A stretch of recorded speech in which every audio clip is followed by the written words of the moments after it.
What's up, guys? Jay here for the Just Us Nerds podcast, doing a toy review of the McFarlane DC multiverse, No Man's Land Batman. Let's get into it. And there he is, guys. We got some beautiful artwork on the back. If you're not familiar with this storyline, it's from 1999. There's an earthquake that hits Gotham. The government evacuates and basically abandons the city, and all of the bad guys take over. If that sounds familiar to you, it's because Christopher Nolan borrowed from this story for part of the plot of The Dark Knight Rises.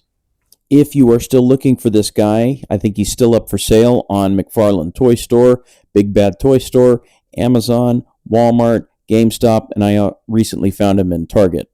Now let's get him out of there with a little help from our favorite furry mutant. I'm of course talking about, no, not Danny DeVito, Wolverine. And there he is, guys, out of the packaging. I gotta be honest, the Nightfall Buck is probably my favorite of all of the Batman figures that have been released so far. This figure is not without its imperfections, which I'll get to in a moment, but overall, I like it. Real quick, let's go over the accessories. You get 2 fisted hands, 2 Batarang holding hands, 1 Batarang, 1 Batman card, 1 McFarlane's Toys digital card, which I will never use, and a partridge in a pear tree. Here's a close-up of the Batman trading card. If you want to read it, pause it. I have about 150 of these. I don't know what I'm going to do with them, but they're cool. So this figure comes with the standard articulation that we've come to know with the McFarlane line. Honestly, it's a solid figure. My only disappointment was that there was no wire in the cape, and I've heard a lot of reviewers echo the same complaint. I don't get it. I don't understand. There's even slots in the sides of the cape where the wire should go. Fortunately, you don't have to be a very crafty guy. Just get some floral wire, clip it to the right length, insert it thusly, and you've got a wired cape, and it really elevates the figure.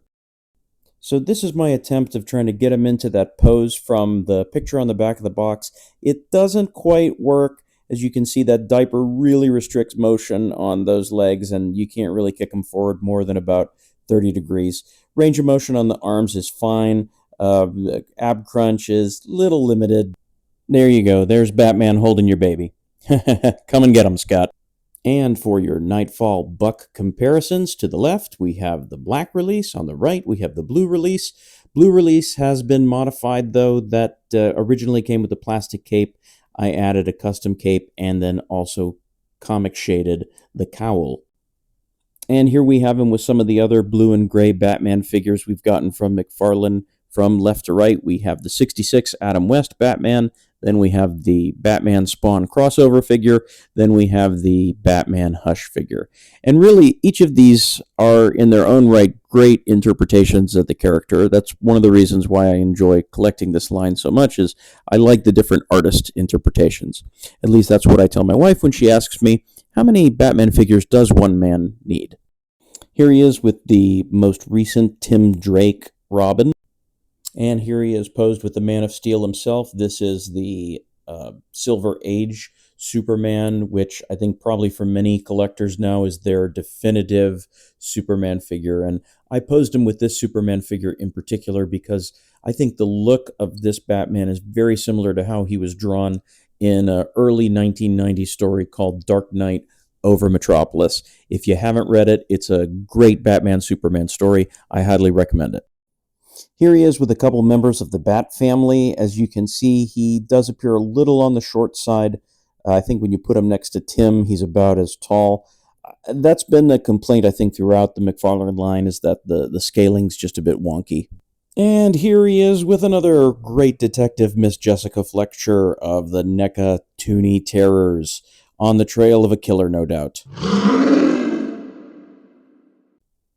So final thoughts about this figure. I think if you missed out on any of the previous Nightfall releases, this would be a good pickup for you.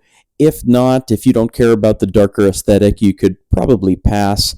The lack of the wire inserts is annoying, but it's something that's easily overcome if you just get some floral wire. So I give this figure a B+ overall.